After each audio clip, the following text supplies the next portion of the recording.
Mac Late Show on Fox Soul, where tonight the business of being Black are sellouts. Joining me is the author and activist, Reverend Jessy Lee Peterson, also Doctor of Clinical Psychology, Dr. Umar Johnson, and the president of the African History Network, Michael Imhotep. Michael, I do want to talk about I want to get into some cultural things that may be a sellout right now and talk about that. I was just looking at a video of the comedian Monique kind of explaining an interview between she and comedian Steve Harvey. And I think somewhere in that interview, Steve Harvey said, this is not about black or white, this is about green. And Monique said, and that's what I'm not going to do. I'm not going to lose my integrity for the green. When Steve Harvey went to visit President Trump, the Black community turned on him slightly. He got him back, but they definitely turned on him for making that visit to the president. Why? It would seem to me that if there is a president of the United States and you want him to do some things that are beneficial to your community, you would have to visit him at the least, right? Why was the Black community so upset, and did that make Steve Harvey a sellout? Well, here's the thing. I think I remember the conversation between Steve Harvey and Monique, and I can understand Monique saying, "I don't want to give up my integrity for the money," because in Hollywood, or as some people call it, Hollyweird, you have a lot of people who are willing to give up their integrity for the dollar and do anything for the dollar. So I can understand that from Monique's perspective. It's tricky when you see what's interesting is that at the time that Steve Harvey, and I respect Steve Harvey, at the time Steve Harvey went to visit with Trump was, when it came to the African American community, Trump wasn't meeting with politicians. He wasn't meeting with people coming with agendas for the African American community in general. He's meeting with entertainers. Okay. And I think Steve Harvey may have meant well, but I wouldn't have gone unless I'm going with a group with an agenda, pushing policies, pushing issues to benefit the African American community. So Steve Harvey is not a politician. I have not known him to be involved in politics in the past. He may have. But Kim Kardashian, and she visited and got things done. Well, see, here's the thing. People mention Kim Kardashian, but they don't mention the two African-American female attorneys behind her who were doing the work, who doing the legal work. See, Trump wanted a photo out with her. It was two African-American women who are attorneys doing the legal work. Okay. They were the ones doing the groundwork, the grunt work. So oftentimes when they talk about a Kim Kardashian and you see the photo in the White House with Trump and things like this, they leave the sisters out who are really doing the work, who are the attorneys. Well, I think I'm speaking specifically of the optics of it all. It seemed as if Kim Kardashian could go to Trump and ask for some things and get it done. And perhaps it was part of the tactic to have the two Black girls not really be recognized in order to make the accomplishment. I don't know the answer to that. So what would she got some commutations. Alice Johnson was one of them. Right. Got a commutation for, right? Okay. We're happy that she got out. But she was never considered a sellout. Steve Harvey was. Right. Well, who, you mean Kim Kardashian was never considered a sellout? Right. Well, she's white. Kim Kardashian is white. Last time I checked, I know she likes Black men, but she's white. Well, she's definitely not Black. Yeah. Yeah. So they're not gonna call her a sellout. No. But I think I saw an interview that Steve Harvey did with D.L. Hughley, and he said if he had known the type of backlash he was going to get, he would not have gone to meet with Trump. And also the backlash his family received.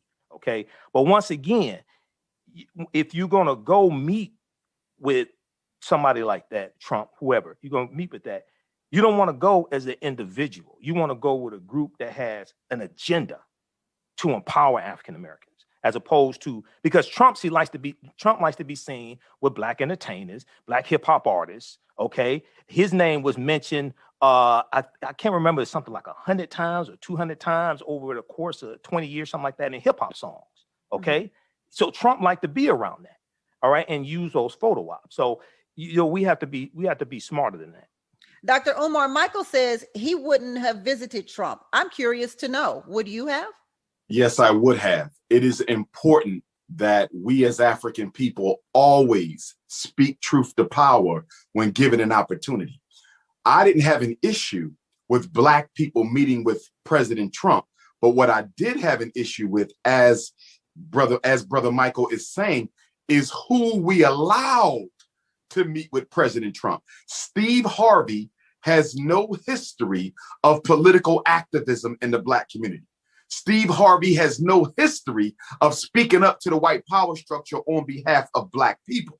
So although I would have had no problem with a Black activist or organizer meeting with President Trump, I did have a problem with Black celebrities meeting with President Trump.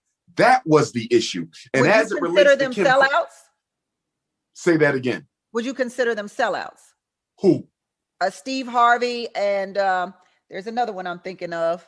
I wouldn't consider Steve Harvey a sellout as strictly as I would consider a Shaquille O'Neal, a Charles Barkley, and a Kendrick Perkins sellout. And the reason I'm drawing a distinction is whenever Shaquille O'Neal, Charles Barkley, and Kendrick Perkins open their mouth on issues involving Black people, they always take the side of the white power structure. Whereas with Steve Harvey, I have seen some attempts by him to defend the integrity of Black people. It's not often. I'm not even going to say it's acceptable, but there is levels to the COON kingdom. There's levels to the COON kingdom. So even though they are all sellouts, you have your grade A COONs like Jessy Lee Peterson and Charles Barkley. And then you have your grade B COONs, which will be like a Kendrick Perkins and a Shaq. And then you have your grade C COONs, which would be like a Steve Harvey. So there's levels to the COON kingdom. Say again. But you do put him in the COON kingdom.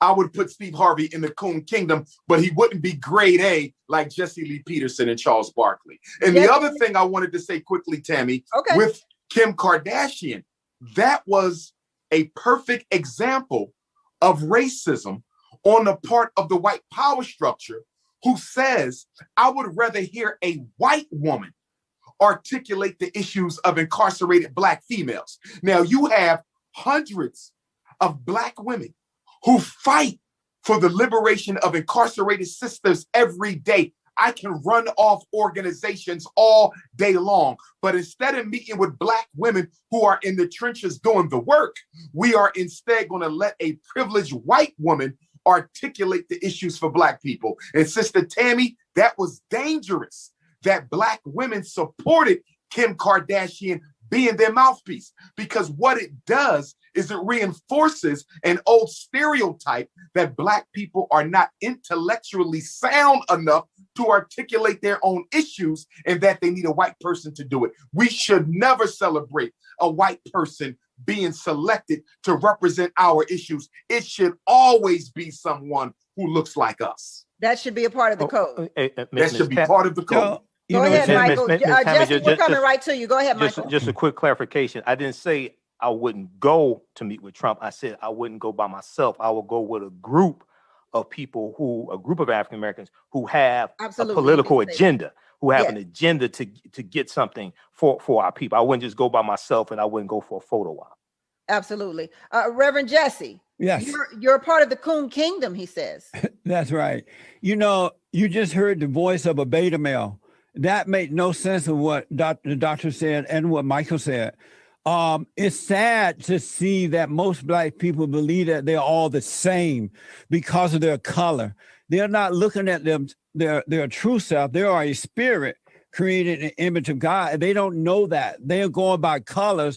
And so they're all in the same pot, headed down to the road to destruction. Reverend Jessy, I want to ask you. Donald Trump was the best thing that ever happened to Black Americans, because Donald Trump did not see colors. He saw colors, but he wasn't into the color thing. He was into what is right.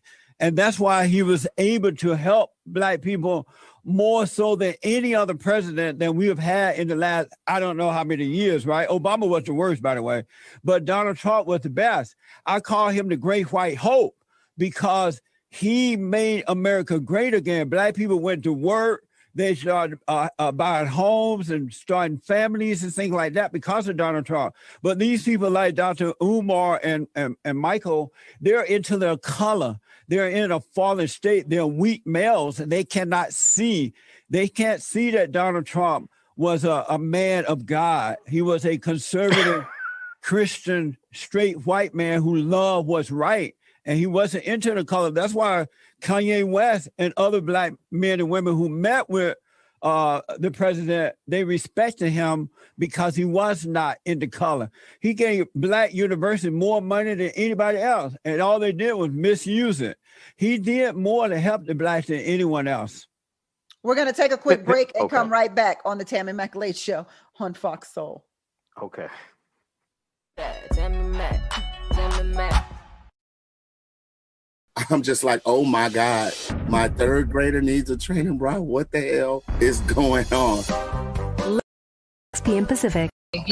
Going out, check for place is safe.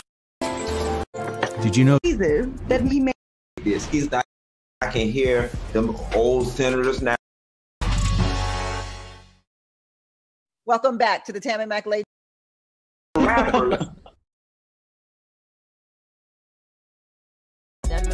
Show. Welcome back to the Tammi McLeod Show on Fox Soul. Tonight, the business of being Black is sell out. Sell out. I want to take something really, really basic and ask if it's a sellout perspective. Working. Welcome back to the Tammi McLeod Show on Fox Soul. Tonight, the business of being Black is sell out. Sell out. I want to take something really, really basic and ask if it's a sellout perspective. Working for a white company, is that a sellout perspective, Michael? Can I address what I was going to say before the break right quick? Absolutely. And go to that question. So a lot of people like to talk about the money and they say Donald Trump gave to HBCUs. Okay, that was Representative Umar Adams' bill.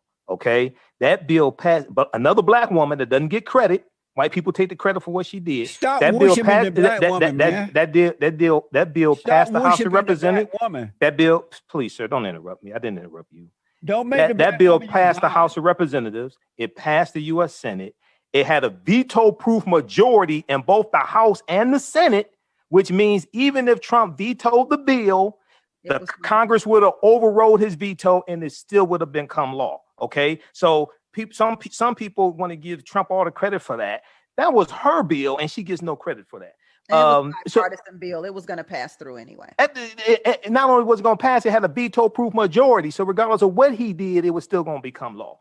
Going to work for white people.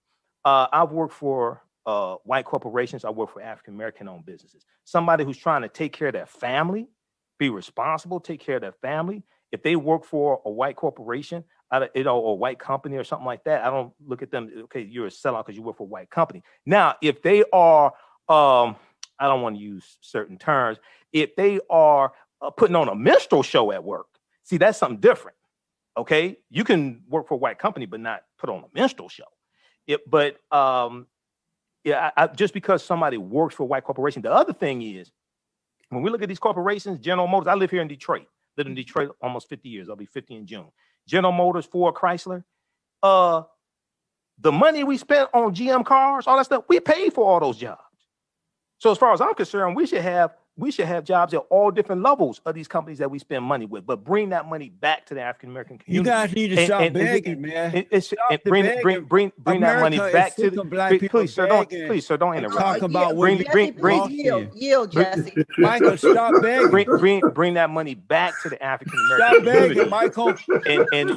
And you utilize that money to help empower African American owned businesses also. Okay? Michael, men don't beg. Please, stop doing that. Please. was please, sir, don't interrupt me. Begging, man. I'm holding back on you because I respect my elders, but stop begging, Michael. What men do? I'm not begging. Men make things happen. They don't beg. They don't blame. Jesse, you wouldn't know a man if you met one. They don't want reparations. They make their way. The black man when I was growing up, they made their way. They didn't beg the white man for anything because they It's not begging white people. Wait a second. White men were superior. If you go back to if you look at the Homestead Act of 1862, that was a massive land giveaway of 245 million acres of land that mostly went to white people.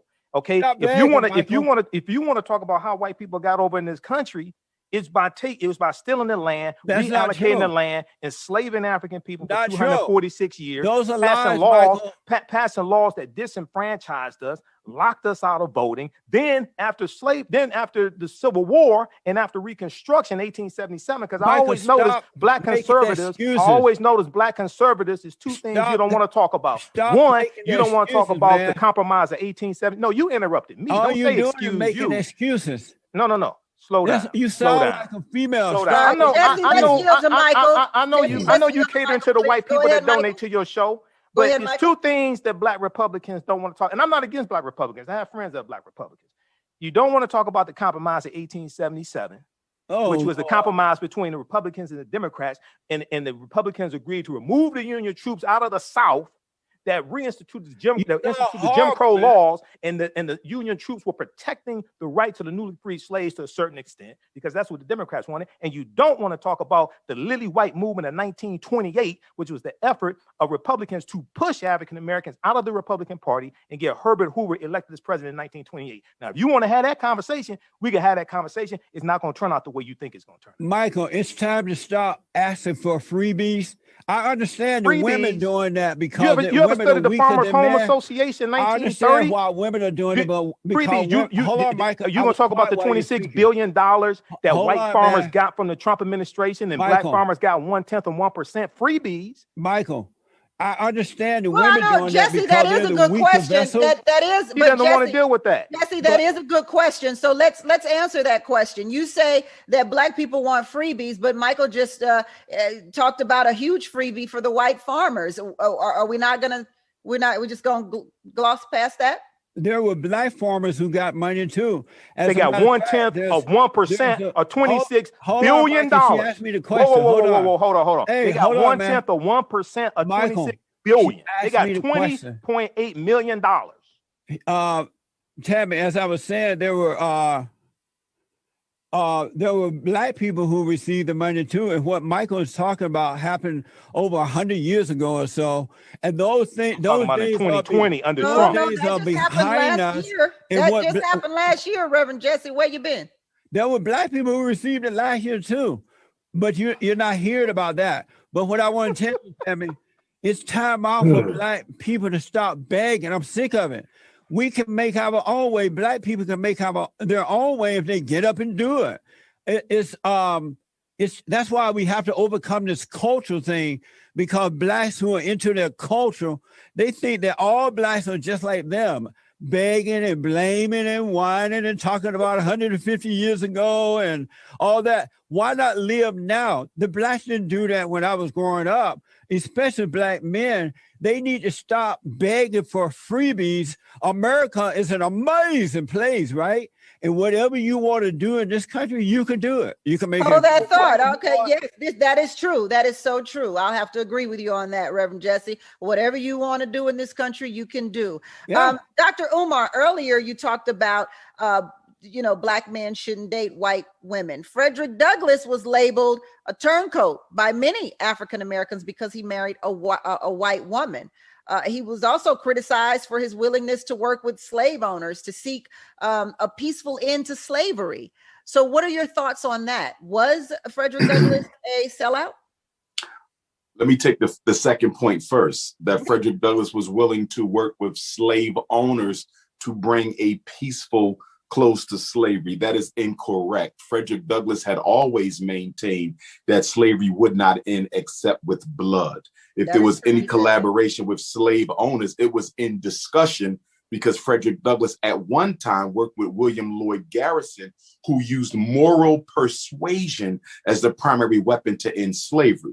Frederick Douglass fell out with him because he knew that trying to convince white people that owning black people was morally wrong was not going to end the institution of slavery. So whoever made that comment was incorrect. Now let's go to the first point, that his second wife was a white woman who he married at a very old age. Was it acceptable? Not to me at all. But what bothers me, and what I do consider to be another act of racism and discrimination against Black women, is the fact that Anna Murray Douglass, who is the mother of all 5 of his children and his wife for nearly 50 years until she died of illness, who helped him escape from slavery to freedom, who came up with the escape plan, who made the escape outfit, who created the false free slave paper that he used to pass from Maryland through Pennsylvania and up to New York, she never gets mentioned. She never gets mentioned. We always skip over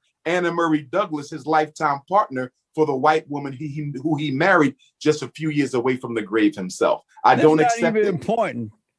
I don't accept it, Sister Tammy, but can we please show respect to Queen Mother Anna Murray Douglass? She is entitled to respect, and Black people have to stop skipping over his real wife for the woman he spent the last few years of his life with. Tammy, let me tell you this about the Black farmers.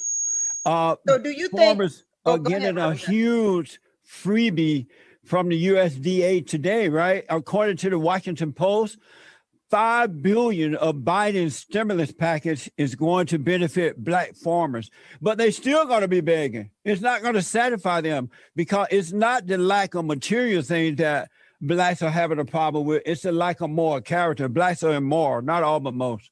And we're going to take a quick break. We'll come right back on the Tammi Mack Late Show on Fox.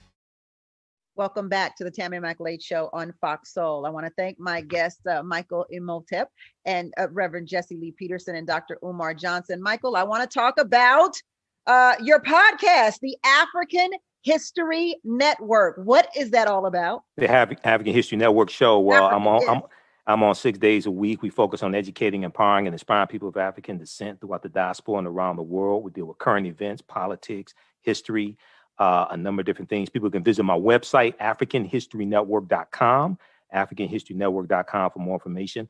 Also, there's information on my website about my 9-week online course that I teach on Saturdays, Ancient Kemet, the Moors, and the Ma'afa, Understanding the Transatlantic Slave Trade, what they didn't teach you in school. And follow me on my Facebook fan page, The African History Network, The African History Network, and my YouTube channel, Michael Imhotep, IMHOTEP. Dr. Umar, what's going on with the school?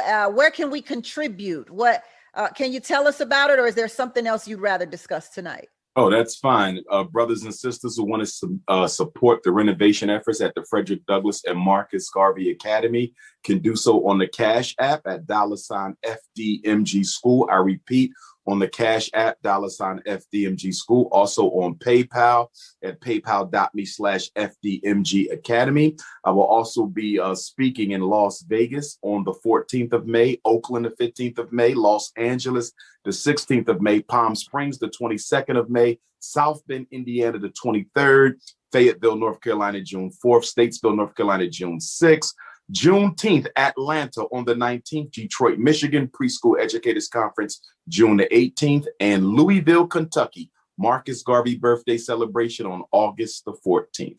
Brothers and sisters want to reach me, drumarjohnson.com or 215-989-9858.